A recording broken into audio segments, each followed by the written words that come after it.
إن الحمد لله نحمده ونستعينه ونستغفره ونعوذ بالله من شرور أنفسنا ومن سيئات أعمالنا. من يهده الله فلا مضل له ومن يضلل فلا هادي له، وأشهد أن لا إله إلا الله وحده لا شريك له، وأشهد أن محمدًا عبده ورسوله، بلغ الرسالة وأدى الأمانة ونصح الأمة، وتركنا في المحجة البيضاء ليلها كنهارها لا يزيغ عنها إلا هالك. أما بعد، فإن أصدق الحديث كتاب الله، وخير الهدي هدي محمد صلى الله عليه وسلم، وشر الأمور محدثاتها، وكل محدثة بدعة، وكل بدعة ضلالة. يقول الله جل وعلا في محكم كتابه العزيز المجيد: أعوذ بالله من الشيطان الرجيم، بسم الله الرحمن الرحيم: والعصر إن الإنسان لفي خسر إلا الذين آمنوا وعملوا الصالحات وتواصوا بالحق وتواصوا بالصبر. Wapenzi katika imani, ama baada ya kumhimidi Allah subhanahu wa ta'ala na kumtakia rahma kiongozi wa umma, mwalimu wetu Mtume Muhammadin sallallahu alayhi wasallam, kwanza napenda kuihusia nafsi yangu, pili kuhusia nafsi za waumini wenzangu juu ya sala zima la kumcha na kumwogopa Allah subhanahu wa ta'ala, kwani hakika wamefaulu mbele ya Allah wale ambao wana sifa ya kumcha na kumwogopa Allah subhanahu wa ta'ala. Ikhwata al-iman, ndugu zangu katika imani, khutba ambayo ipo mbele yetu inasema min akhta'i as-saimina fi Ramadana, miongoni mwa makosa ya wale wanaofunga katika mwezi mtukufu wa Ramadhani. Khutba hii niliweza kuianza katika Ijumaa iliyopita, sikuweza kuikamilisha, nikachukua ahadi insha Allahu taala katika Ijumaa inayofuata nitakuja kuikamilisha insha Allah. Ikhwata al-iman, ndugu zangu katika imani, bila ya kupoteza muda na wakati, wa minan nasi man ibtada'a bid'atan fi sahuri, kuna miongoni mwa watu ambao wamekwenda kuleta bid'a, wamekwenda kuleta uzushi katika jambo la kula daku. Fayulzimu an-nasa al-imsaka qabla al-fajri bi sa'atin au nahwiha, wanakwenda kuwalazimisha watu kujizuia kutokula katika kipindi cha daku kwa muda wa jisaa moja au mfano wa jisaa moja, bihujjati al-ihtiyati lis-sawmi, kwa hoja wanayoijengea wakisema ni matayarisho au ni maandalizi kwa ajili ya kufunga. Wayusammunaha, na wanaita huo muda wa kujizuia imsakiyata Ramadhana, kujizuia kwa ajili ya Ramadhani. Ikhwata al-iman, ndugu zangu katika imani, hili ni jambo ambalo halipo kisheria, jambo ambalo muda wa kula daku haujamalizika, lakini kuna muda fulani mwanadamu kabla ya kumalizika ule muda wa kula daku amekwenda kupewa jisaa moja au nusu saa, anaambiwa ajizuie kabla ya ule muda wa kula daku haujakwisha. Lengo ni nini? Wanasema ya kwamba huu muda ambao kwamba uliowekwa ni kwa ajili ya maandalizi ya kufunga ile funga ambayo utaifunga siku hiyo. Mfano wake ni huu: pengine kula daku ni mpaka saa 11:30, lakini wanakuwekea muda wa kujizuia kutokula daku kwa maandalizi ya kufunga katika siku hiyo. Wanakuambia mwisho wa kula daku ni saa 11:15. Ule muda ambao kwamba uliobakia kisheria unaruhusika kula daku, lakini wao wanakuambia hapana, kwa sababu ujiandae na ile siku uweze kufunga, itabidi ule muda uliosalia uwe utaweza kujizuia kabla ya kuwasili ule muda sahihi wa kumalizika kula daku. Na haya ni makosa makubwa ambayo tunayoyafanya, na hiyo ni ile timetable ambayo kwamba imewekwa nyakati za kufunga na nyakati za kufungua.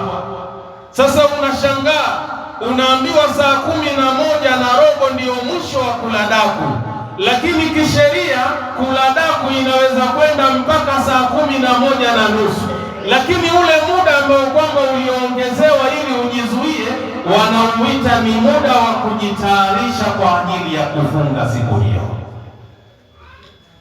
Haya ni makosa kisheria. Fayujibuna ala nasi tarka sahuri, wanawalazimisha watu maskini wanaacha kula daku kwa kipindi hicho. Fahadhihi bid'atun wa dalalatun, huu ni uzushi na ni upotevu ambao watu wanaofanya. Wa mukhalafatun sarihatun, na vile vile ni kwenda kinyume na sheria kuliko kuwa wazi kabisa. Linasi al-Qur'an, kwa kupitia dalili ya Qur'an. Qala jalla wa ala fi kitabi, Allah amesema katika kitabu chake, wa kulu washrabu, na kuleni na munywe. Hicho ni kipindi cha usiku wa mwezi wa Ramadhani. Allah anasema wa kulu washrabu, na kuleni na munywe, hatta yatabayyana lakumul khaytul abyadu min al-khaytil aswadi min al-fajr, mpaka iwabainikieni nyinyi weupe wa asubuhi kutokamana na weusi wa alfajiri. Maana yake mimi na wewe, kile kipindi ambacho tumeruhusiwa kula katika kipindi cha jioni, tunatakiwa tuendelee kula mpaka ifike mahala tujue sasa huu ni weupe wa asubuhi kutokamana na weusi wa alfajiri. Hapo sheria ndio inakwambia acha kufanya nini? Kula. Aya haijaweka limit ya kwamba ukifika muda fulani jizuie kwa sababu ya maandalizi ya kufunga. Hiyo aya haijaweka hivyo. Aya imeweka ukifika tu wakati fulani, kuonyesha huu ni wakati wa asubuhi na mliotoka ni wakati wa alfajiri, ambao alikuwa mmeruhusika kufanya nini? Kula daku wakati ule. Sasa acheni. Sasa watu hawa wamekwenda kutoa wapi mafundisho haya? Kaangalia Suratul Baqara aya 187. Nikikumbuka vizuri hadithi ambayo imepokewa na mama Aisha radhiallahu anha. Mama Aisha anasema kana Bilal yuadhinu bilailin, Bilal ibn Rabah alikuwa akiadhini kipindi cha usiku, na kipindi hicho cha usiku ndiyo adhana ya kwanza watu kwa ajili ya kula daku. Faqala an-nabiy sallallahu alayhi wasallam, akasema Mtume, rehma na amani zimshukie yeye, wa kulu washrabu. Wakati huo Bilali akiadhini sasa, kuleni na munywe, hata yuadhina ibn ummi maktumin, mpaka aadhini adhana ya pili Abdullahi ambaye ni ibn ummi maktum. fa innahu la yu'adhinu hatta yatlu'a al-fajr, kwa sababu Abdullah bin Maktum yeye haadhini mpaka kufike wakati wa alfajiri. Anapoadhini tu Abdullah bin Maktum, acheni kula daku, hicho ni kipindi cha swala. Unaona hapa hakuna sehemu ya kwamba kuna muda fulani watu wajizuia kwa ajili ya maandalizi ya kufunga siku hiyo. Kwa maana hiyo watu wanakwenda kuwaumiza wale wenye kufunga. Haya ni makosa na ni uzushi ambao tunaufanya. Hadithi ambayo nilisoma imepokewa na Imam al-Bukhari kwa nambari 1918. Wa min afatiha at-tahirati tahrimu at-ta'ami 'ala an-nasi fi waqtin abahahu Allah fihi, na miongoni mwa maafa na madhara na matatizo yanatokea pale mnapokwenda kuwazuia watu maskini kwa kipindi hicho, munakwenda kuwanyima kula chakula katika wakati ambao kwamba Mwenyezi Mungu bado amewaruhusu watu kula daku. Wa rubbama addat ila tarki sahuri, na huenda mtu ikampelekea kuacha kula daku idha taakhara an-nasu fi i'dadihi, pindi watu wanapochelewa katika kuyahesabu yale masaa ya kula daku. Yawezekana mtu maskini kachelewa kaamka, lakini kumbe bado ni muda wa kuruhusu kula daku, kwa sababu kuna muda fulani umewekwa kwa maandalizi ya kujizuia kwa funga ya siku hiyo. Akiangalia saa yake, inna lillahi wa inna ilaihi rajiun, nimekosa daku maskini. Kumbe wakati upo wa kula daku, lakini ile timetable iliyotengenezwa ndiyo ilomsababishia aache kula daku. Hauoni wewe unamnyima chakula ambaye mtu ameruhusika kisheria kula daku kwa wakati huo?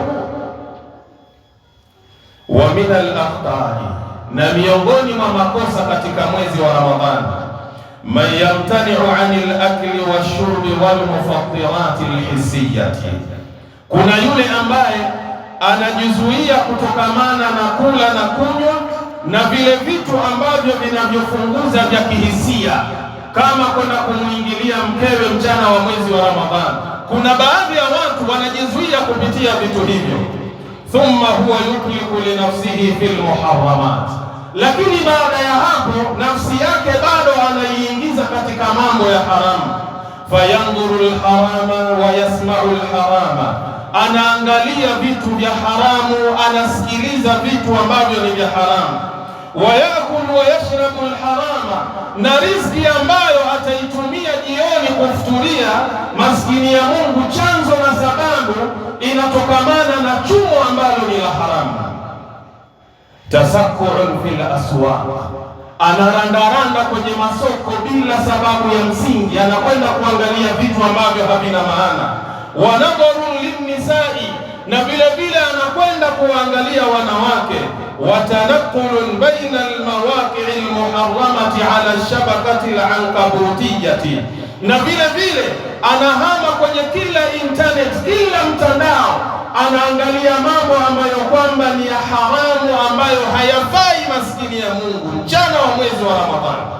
Wa itlaqu lisani fil muharramat, na ulimi wake vile vile anauingiza katika mambo ya haramu.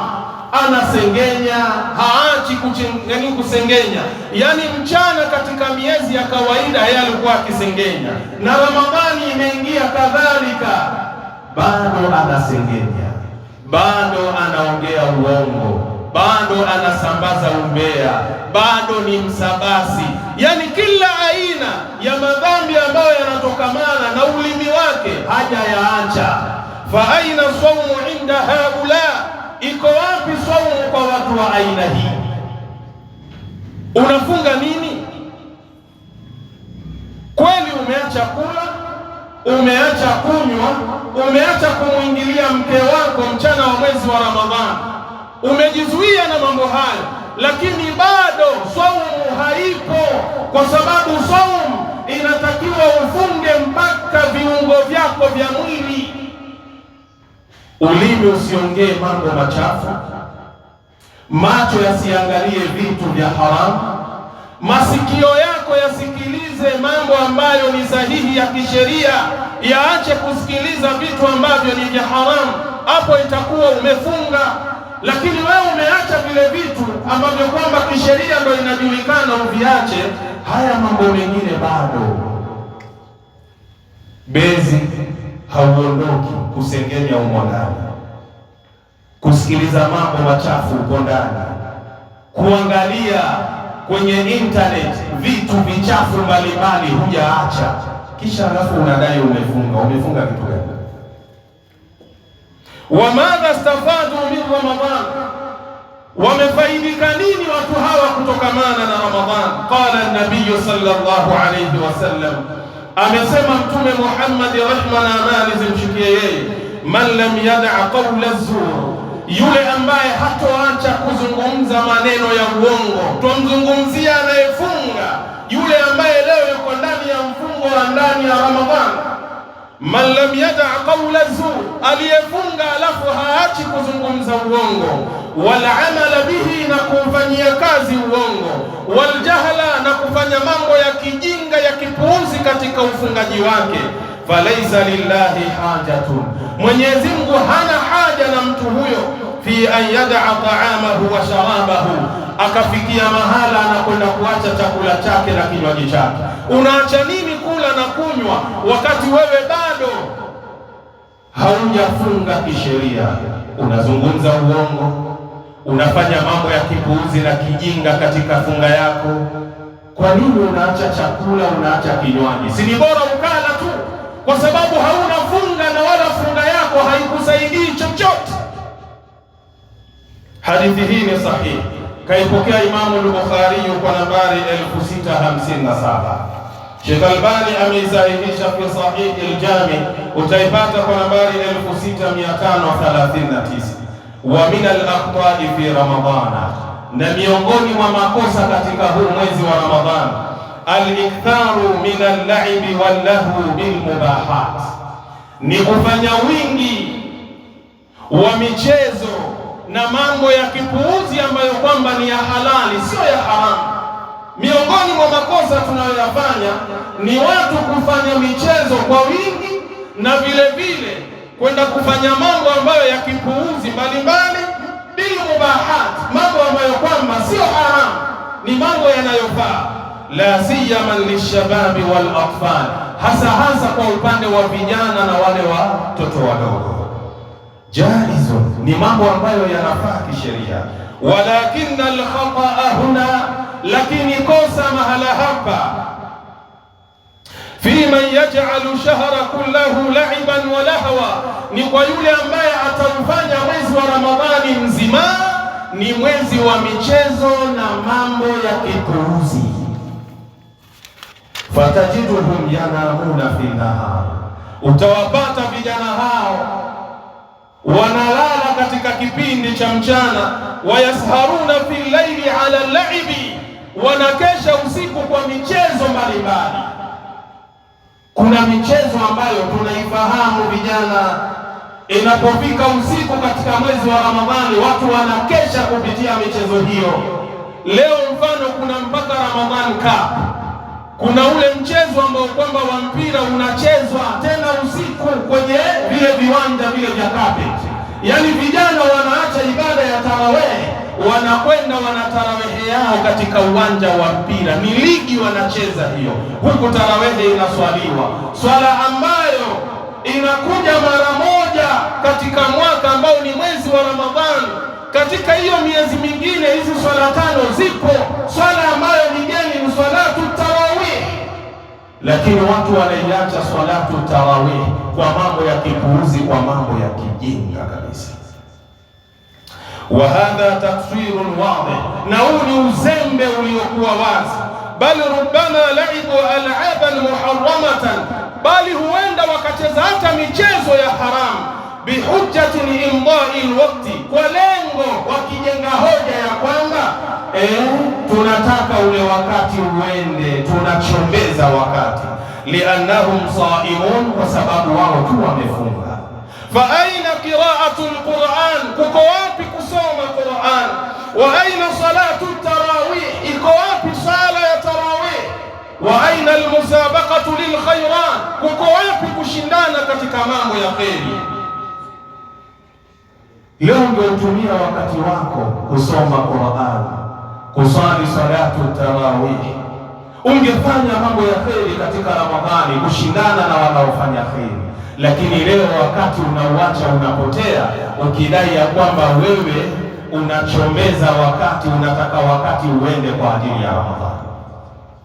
Qala shair, wamesema mshairi mmoja, ata Ramadhanu mazra'atul ibad, imekuja Ramadhani ni shamba la watu wema, litathhiri alqulubi min alfasadi, ili kuzisafisha nyoyo za wanadamu kutokamana na yale machafu na mabaya ambayo waliyafanya kabla Ramadhani. Ramadhani imekuja usafishe mazingira, usafishe madhambi yako, usafishe makosa yako. Hilo ndio lengo la Ramadhani. Faaddi huquqahu qawlan wa fi'la, itekeleze haki ya Ramadhani kwa maneno na vitendo. Wazadaka fatakhiduhu ila almaadi, na kile chakula chako cha amali njema kiandae kwa sababu ya siku ambayo utakutana na Allah jalla fi'ala.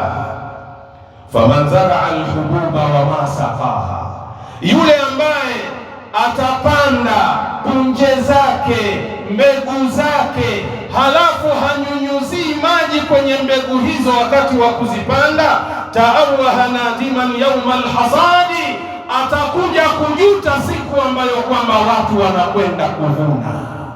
Nini maana yake? Maana yake unatakiwa uandae amali njema ndani ya mwezi wa Ramadhani. Ile siku yauma alqiyamati unakutana na Allah, wallahi unakwenda kuchuma machumo yaliyokuwa mema kutokamana na amali njema.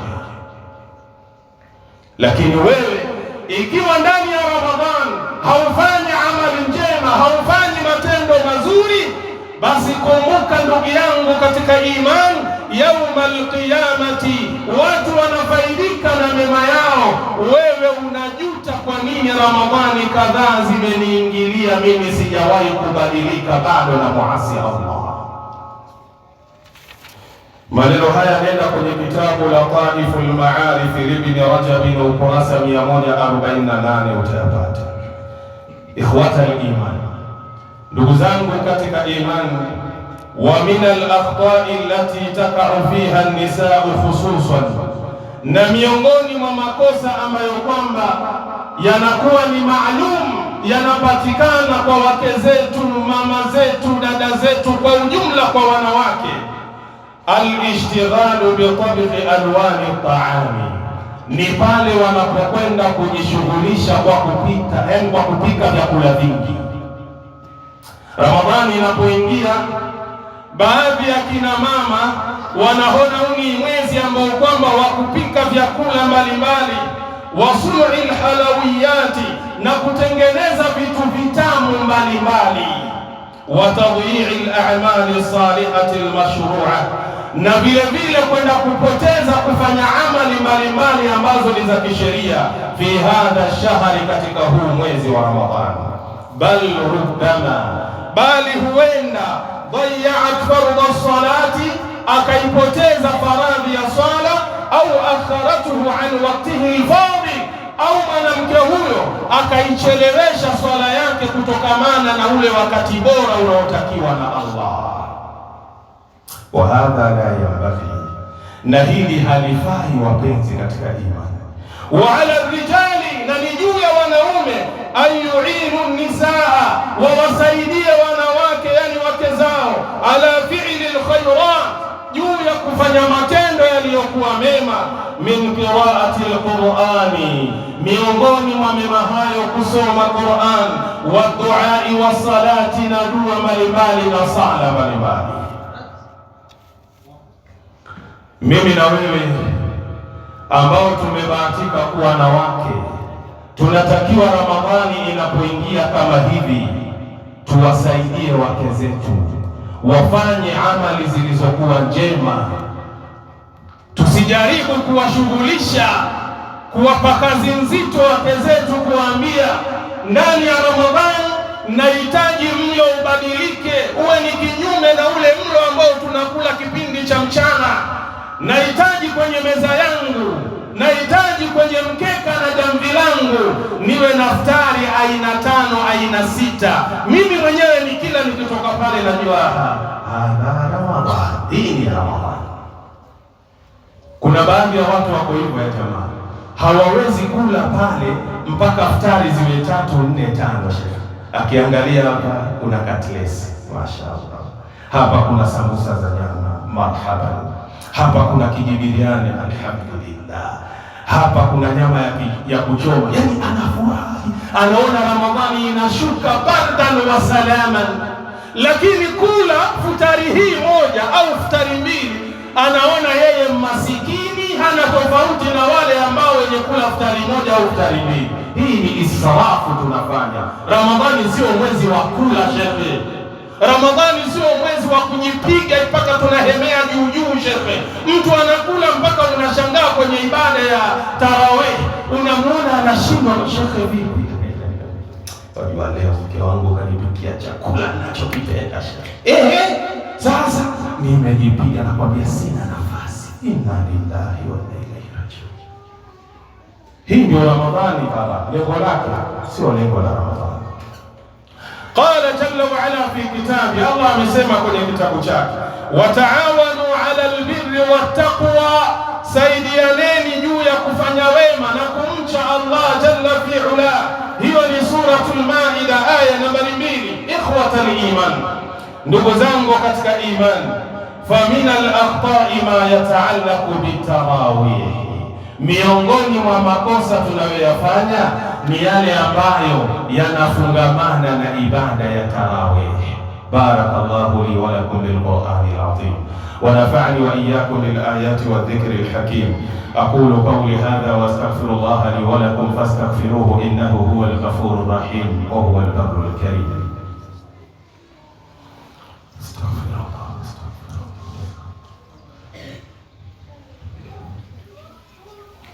Bismillahir rahmanir rahim.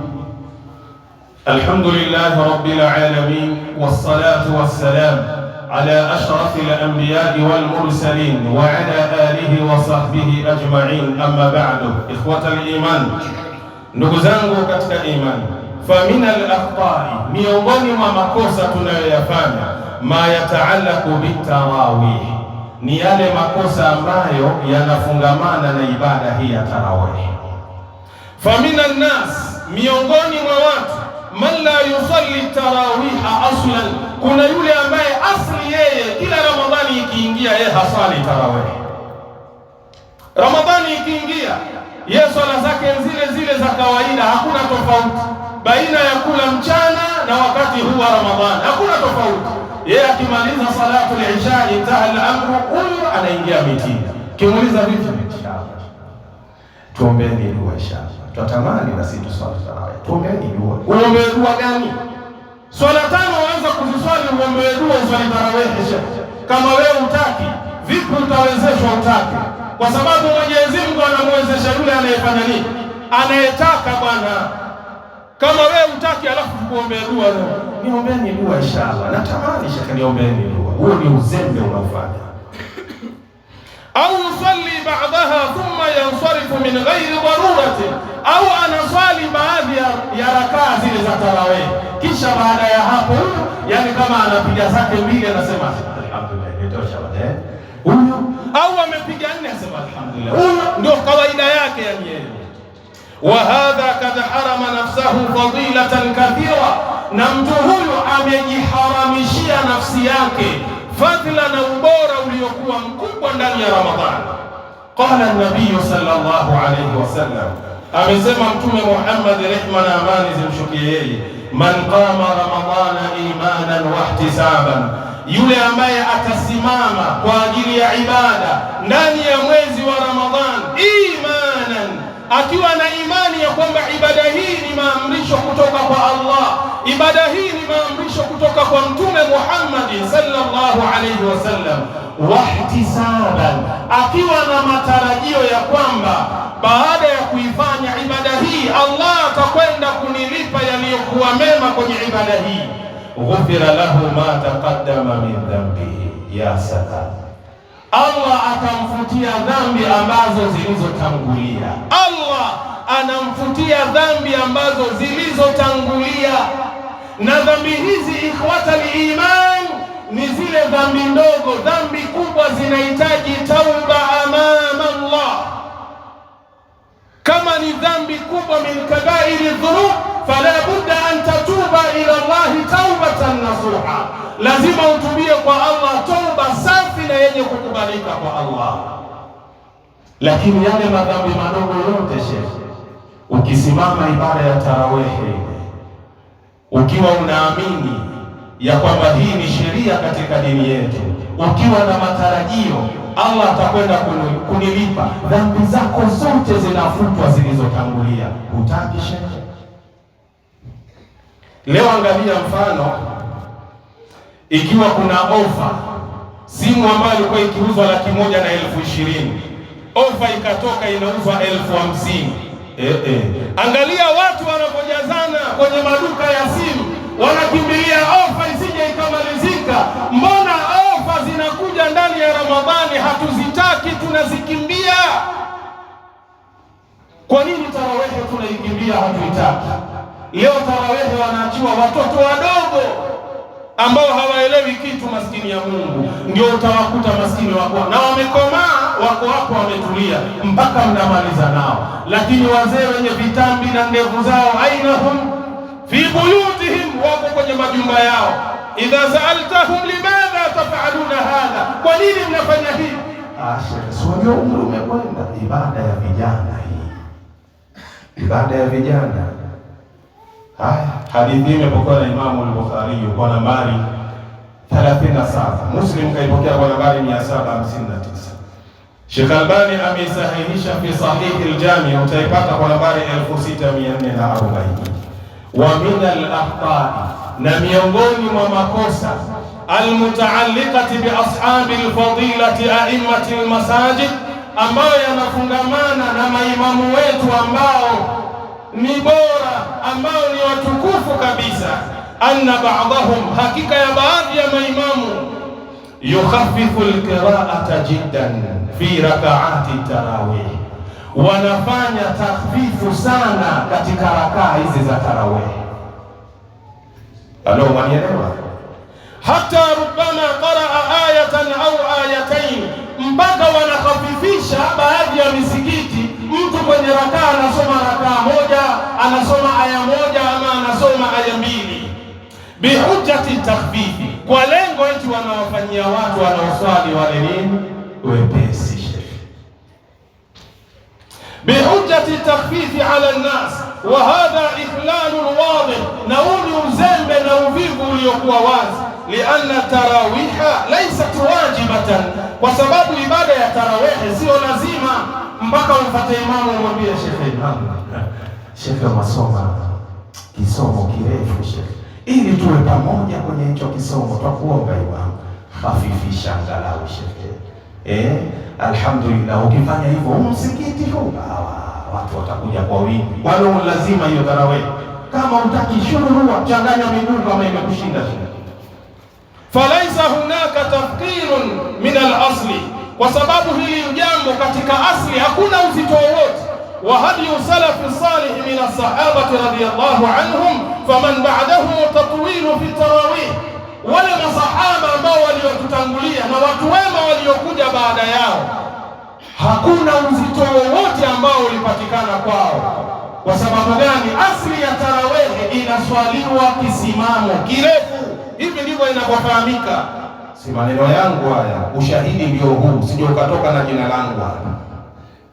Qala Saibu ibn Yazid, amesema As-Saib mtoto wa Yazid, amara Umar ibn al-Khattab Ubay ibn Ka'b wa Tamim al-Dariya radiyallahu anhum, alitoa amri Umar ibn al-Khattab kwa huyu sahaba anaitwa Ubay mtoto wa Ka'b na Tamim ad-Dari, radhi za Mwenyezi Mungu ziwaendee masahaba hao, ayakuma linnasi bi 11 rak'atan, wa wasalishe watu ibada ya tarawih rakaa 11. Qala, akasema fakana alqari'u yaqra'u al-mi'ina, akawa msomaji yani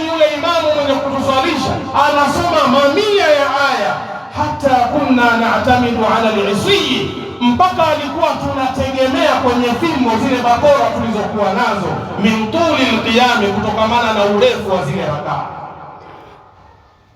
Shekhe, wanielewa? Ni maneno ya ustadisa.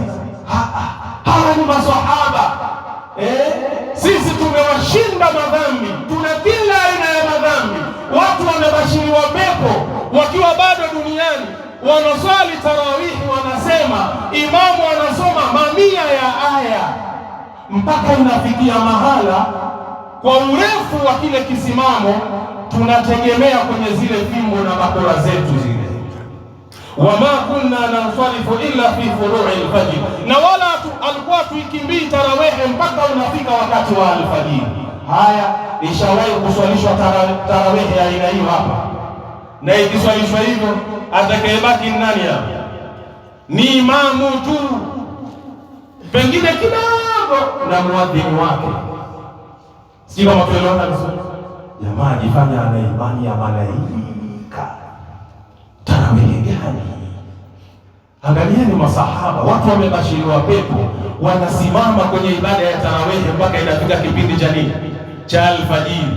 Wewe rakaa kadhaa tu, ukianziwa hapa saa 2:30 mpaka ikifika saa 4 kasorobo tarawehe imefanya nini? Imekwisha. Wenzako wanakwenda mpaka alfajiri. Na pia kuna watu wawasema hivyo hivyo maimamu, akiingia fulani bwana, natamani bwana nimeshamaliza. Hivi ndugu yangu, nikuulize swali. Wakati imamu anaswalisha pale, tuelewana vizuri? Wakati imamu anaswalisha, huwa imani yako haipandi wewe, au unafikiria kuchunga ngamia na mbuzi huko? Kwa sababu imamu anaposoma kile kiraa, unatakiwa usikilize kile kiraa, na kama kweli una imani, lazima ile imani yako ifanye nini? Izidi. Lakini wewe imani yako, kila imamu akiendeleza urefu wa tarawehe ndio inapungua. Hebu ipime imani yako iko sahihi. Maneno haya kayapokea An-Nasa'i fi Sunan al-Kubra kwa nambari 4687. Sheikh Albani kayasahihisha fi Irwani al-Ghalili, kitabu nambari 2 ukurasa 192. Mtanivumilia kidogo nikamilishe hotuba hii inshallah. Fa'ala al-a'immati, ni juu ya hawa maimamu, wanisikilize vizuri maimamu ya jamaa. Fa'ala al-a'imma, juu ya maimamu, alla yaj'alu salata at-tarawih mal'abatan lilkusala, wasije wakafanya sehemu ya ibada ya tarawehe ni uwanja wa kucheza kwa wale wavivu, au hasaba ahwa'i al-musallin, au wakawa wanawaswalisha watu kwa sababu ya hawa na matamanio na kutaka kwa wale wenye kuswali, ya kwamba shekhe bwana, hii juzuu nzima kwani lazima Ramadhani kila siku tusome juzuu moja? Lazima shekhe? Watakaje shekhe? Basi angalau shekhe, lile karatasi moja kutoka juu mpaka chini pale tuna rukuu. Hii tarawehe itakuwa tamu kama nini? Kwani lazima shekhe? Umeshindwa, nenda shekhe. Au annahum yahrisuna ala takfiri al-musallin, au lengo lao ili wapate watu wengi wale wenye kuswali tarawehe maahum, ambao wataswali pamoja nao. Walau khaffafu takhfifan zaidan, hata kama maimamu watawafanyia wepesi ambao kwamba ni wa kuzidi, ili mradi tu watu wawe wengi msikitini, basi wanafanya hivyo maimamu.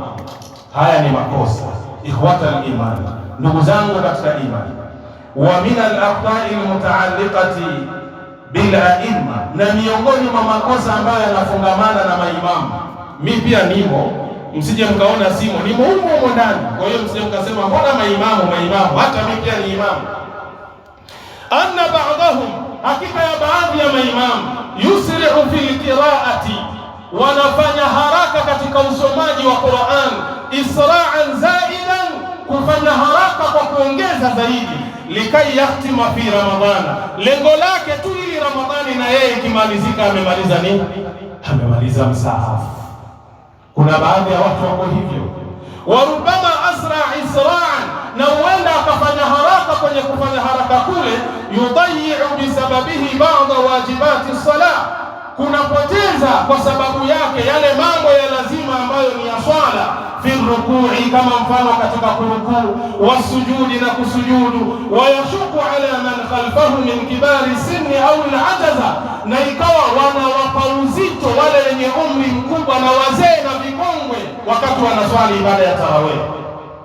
Kuna mtu nyuma ni mzee anaswali ibada ya tarawih, lakini kutokamana na uharaka wa imamu mpaka baadhi ya vitu yule anayemfuata ambaye ni mtu mzima maskini ya Mungu anavipoteza.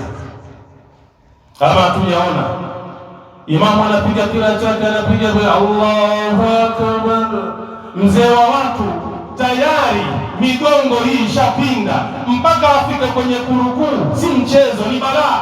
Mzee anajiandaa afike kwenye kurukuu, jamaa shainua gari kitambo. Mzee anakwenda, kijana ndio samia Allahu liman hamida. Sasa kama mzee hakumpata imamu kwenye kurukuu, hiyo rakaa ameipata? Hakuipata. Watu ndio hivyo, na kuna baadhi ya watu ndio wanapenda misikiti ya aina hiyo. Anakwambia bwana, pale msikiti wa Sarobo ule ukifika tarawih imekwisha. Alo, tuelewana Kiswahili? Bali inna ba'dahum, bali hakika ya baadhi yao, rubama qafaza ba'da suwar, huenda akaruka baadhi ya sura, likai yaqra fi nihayati ramadhana akhir al-mushaf, lengo lake tu aweze kumalizisha ile Ramadhani yake akiwa ameumaliza ule msahafu. Yani akishaona hii sura hii, hebu kaa pembeni, anaruka. Na kuna baadhi ya watu wako hivyo, shehe amekosea kwenye aya, ashaona hii aya hii sawa, hizi za hapa katikati hapa sizielewi hapa, huwa anafanya nini? Anaruka shehe. Hata ukamrudisha amekazana, yuko kule kule, mtu anayoyoma. Lengo lake ni nini? Ili Ramadhani ikimalizika msaafu umefanya nini? Umekwisha. Wa fi akhir Ramadhana, na katika mwezi wa Ramadhani mwisho kabisa, huyo mtu yad'u du'a, anaiomba dua al-khatmati, ya kumaliza ile Qur'ani, alladhi, dua ambayo kwamba huwa laisa mashru'an min aslihi, wala sio sheria kwa asli ya dua hiyo, wala dalila alayhi, wala hakuna dalili ya hiyo dua ya kwamba tukimaliza ule msahafu sawa ya jamaa, ile siku ya mwisho basi imamu anatakiwa afanye nini? Aisome ile dua ya kumaliza ule msahafu. Hakuna dalili inayothibitisha hivyo. Falyattaqillaha al-imamu, amuogope Mwenyezi Mungu huyu imamu. Fa innahu mu'tamanun ala salatihi, kwa sababu ameaminiwa kwenye swala ambayo anayoiswalisha, wa salati man khalfahu, na ameaminiwa kwa ile swala ya yule mtu anayemfuata nyuma yake. Ikhwata al-iman, wacha nimalize hotuba yangu. Wa min al-akhta'i, na miongoni mwa makosa, min ashabi al-fadilati al-a'imma, ambayo ni miongoni mwa wale ambao kwamba ni imamu wetu wapendwa wale, al-italatu fi du'a'i al-qunuti, ni pale anapofanya urefu katika ile dua ya kunuti. Mwanielewa vizuri, lakini hapa mnisikilize. Kuna baadhi ya maimamu tunakosea, ile dua ile tunaifanya ndefu kabisa, au jali kunuti, au ni kuijalia ile kunuti na kuifanya ile kunuti mau'idhatan, ni mawaidha, wa tadhkiran bil mauti, na kukumbushana kwenye mauti, wal qabri, na kukumbushana makaburi yale, wa ghairi dhalika, na mengineyo yasiyokuwa hayo. Yani ile dua inakuwa ndefu shehe, mpaka inakuwa kama story. Yani mtu anasikiliza kabisa story ile dua. Kwa mtu mwenye kuelewa Kiarabu, anaisikiliza ile dua ni kama story inavyokwenda, anaanzia majumbani, mitaani, masokoni, dua hiyo inakwenda. Haya ni makosa tunayoyafanya. Wa hadha kulluhu khatarun, na haya yote ni makosa. Wa mukhalafatun li hadi alwajib, na vile vile ni kwenda kinyume na ule muongozo ambao kwamba ni wajibu tuliowekewa, ndugu zangu katika imani. Wa hadha kad yubtilu salata, na huenda hili pia likaharibu swala ya mtu. Qala jalla wa ala fi kitabi, Allah amesema katika kitabu chake, ud'u rabbakum, muombeni Mola wenu mlezi, tadarruan wa khufyatan, mukiwa wanyenyekevu na mulifanye hilo jambo la kumwomba Allah kwa siri. Yani namaanisha nini? Yale mambo ambayo kwamba mengi unayoyaleta pale kwa watu ambao wako nyuma, shekhe, wanaitikia mpaka wengine wanachoka. Ushawahi kumwona mtu anaitikia, tangu anaitikia amin amin mpaka imefikia mahala sasa yani ashachoka, anaomba huyo mwenye kunuti amaliza saa ngapi? Subhanal Malik al-Quddus. Kwa hiyo Allah anasema ud'u rabbakum, muombeni Mola wenu mlezi, tadarruan wa khufya, mkiwa na unyenyekevu na mufiche maombi yenu, muyafanye kwa siri. Innahu la yuhibbul mu'tadin, Allah hawapendi wanaovuka mipaka. Unaomba dua mpaka unavuka mpaka, tangu watu waona raha kuitikia amin mpaka mwisho imekuwa karaha. Sasa unaweza kumkuta mtu mwingine amezinywa mpaka mwisho amsikia afanya nini? Ujue umefanyiwa wewe mwenye kuomba dua. Kaangalia suratul A'raf aya 55. Ikhwatal iman, wapenzi katika iman, hadhihi ba'dhu al-mukhalafat, haya ni baadhi ya mambo ambayo kwamba tunayokwenda kinyume na sheria ya Allah, allati yambaghi alaina jami'an, ambayo inatupasa sote Waislamu, at-ta'awunu ala izalatiha, kusaidiana juu ya kuyaondoa haya mambo, min anfusina, kwenye nafsi zetu, wa min ikhwanina, na kutoka kwa ndugu zetu vile vile, wa anna tanafa'a bil hikmati wal kalimati tayyiba, na tupeane pia nasaha kwa maneno yaliyokuwa mazuri. Qala jalla wa ala, Allah amesema aliyetukuka, ud'u ila sabili rabbika, lingania kwa Mola wako mlezi, bil hikmati, kwa kupitia hikma, yani uwe na ilmu, wal mau'izati alhasana, na uwe na mawaidha ambayo ni mazuri, yani kupitia ahadithi za Bwana Mtume Muhammad sallallahu alayhi wasallam.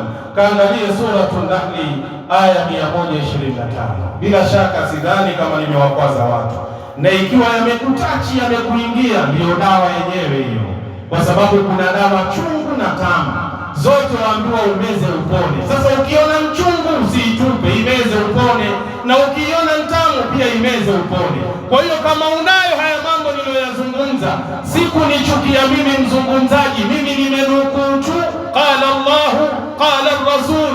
Kwa hiyo sio kanchukia kule tukapigana viatu huko nje, ukiniona ukashindwa kumsalimia, msalimie, ndawa hiyo imepenya, imeingia.